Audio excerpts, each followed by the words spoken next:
Hi, Jeff Lawton here.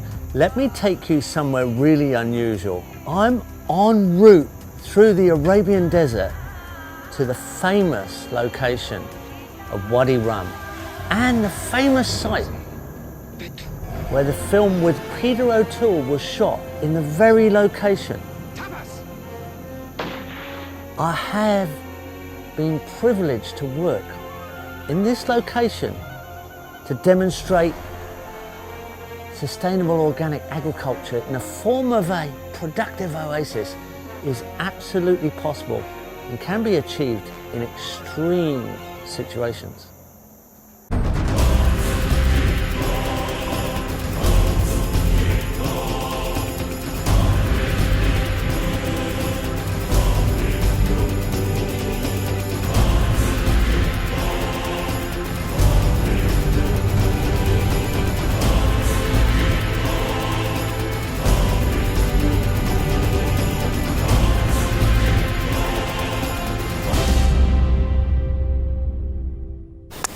Here we are in an extremely dramatic desert landscape, and who would think that you could put an oasis up in this what looks like an incredibly barren landscape? Just the right combinations, of access to water, water recharge, water harvest, and a mixture of species. And here you have an emerging date palm overstory food forest, just 4 years old, and it's already in production. There's crops in between the rows of mixed fruit trees. Food forest rows take up just a little bit more than 50% of the landscape. 22 meters of food forest with a swale running through the middle, and 19 meters of crop, repeated as a simple system to demonstrate we can produce diverse, abundant organic landscapes in dry lands. We don't have to use industrialized chemical agriculture. I was lucky to be invited to demonstrate it is possible to produce organically, but I had to include exact design so that stability came from created ecosystem patterning, water soaking, and the assembly of the right plants and elements. As long as the majority of elements are in place, the result is extremely impressive.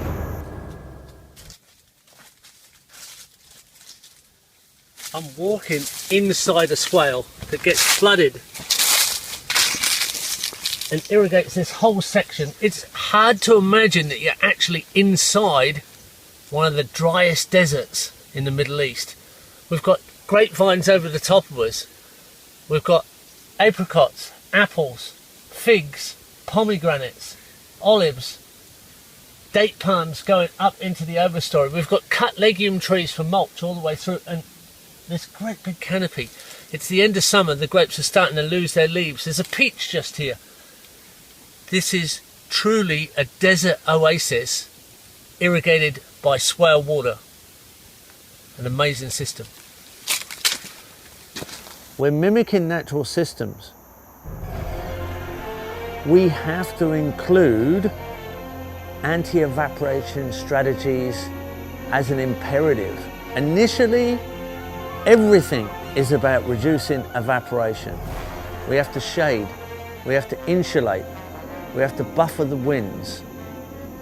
We have to soak water away from the sun.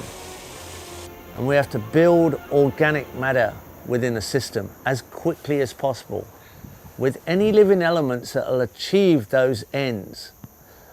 As that starts to achieve, the soil creation achievement starts from reducing evaporation, insulation with ground covers that are succulents full of gels, capture minor wind flows and depositions of dust.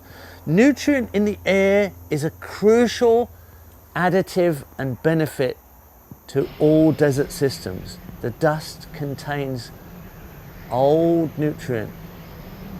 Nothing degrades quickly in a desert. The donkey dies in the desert, it just sits there for 2 or 3 years, drying down the skin and bones. Becomes dust and blows as ancient nutrient often. There's old nutrient, there's very valuable nutrient.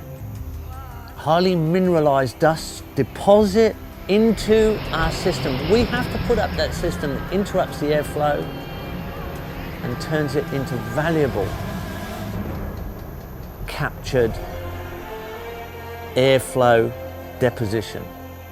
Ground cover succulent plants like the Carbaridus edulis is all gel, and it's a micro catch of nutrient, soil creation at the ground level. Our water has to soak in away from the sun. Our swales and our gabions, and even features like limonias, are soakage systems away from the evaporative force of the sun. And then our organic matter has to add that addition to the soil. So we need support species. We need fast-growing, hardy desert trees. We need to put in the patterns specifically to shelter our crop gardens and our animal systems. Then we end up in abundance. Here we are with a classic permaculture technique, a banana circle here in a desert that goes over 50 degrees centigrade in summer and quite frosty in winter. It's not a place that people can normally grow bananas, but here we have bananas fruiting around a well mulched and manured banana circle. Classic example of using the right techniques, we can stretch the microclimate. So here we are, and we've got an apricot here, it's been pruned for winter. We've got a lucina that's been cut for mulch. We've got an apple coming through. We've got a beautiful healthy fig and an apricot. We've got succulent ground covers on the floor. There's a pomegranate coming. Here's a peach tree. This is a classic mixed organic desert food forest. Here's a citrus tree, probably a small mandarin.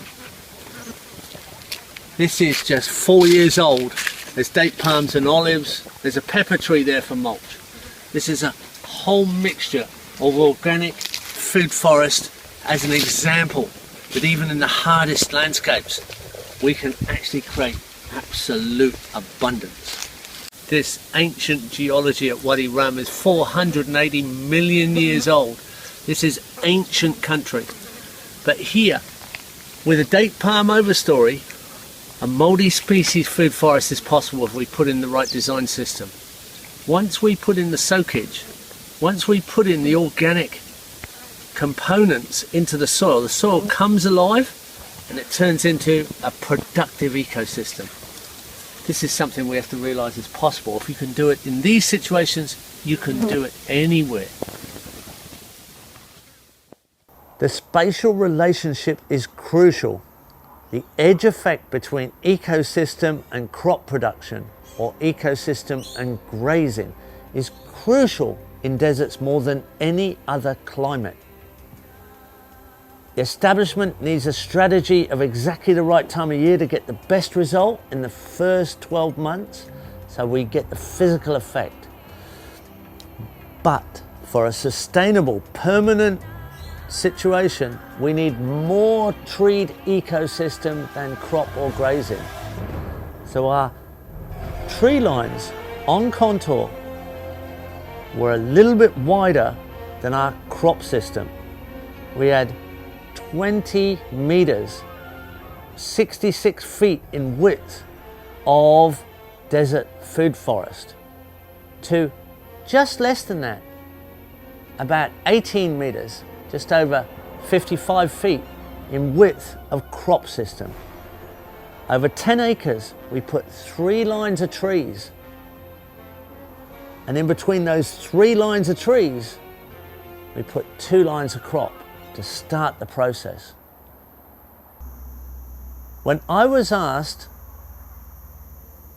to actually design a system in these extreme conditions, the first thing I asked was, where is the water for establishment? What water can I use to start this system?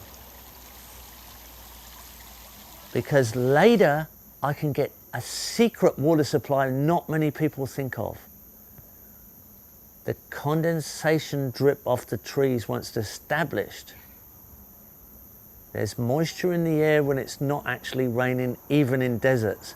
And that can increase the precipitation 80% over rainfall. Those same trees trap the dust, those same trees create the shade and buffer evaporation, but they also drip early in the morning when there's that little bit of soil moisture in the air. But I've got to start the system.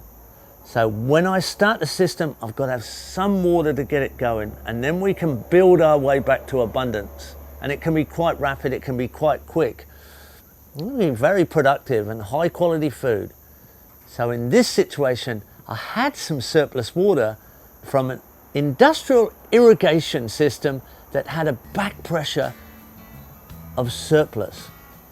So my system in this case started with wastewater from an industrial irrigating agriculture. A nice beginning. A waste product not being used, oversupply of water to agriculture created the permaculture desert oasis in just 4 years, and goes on indefinitely in potential.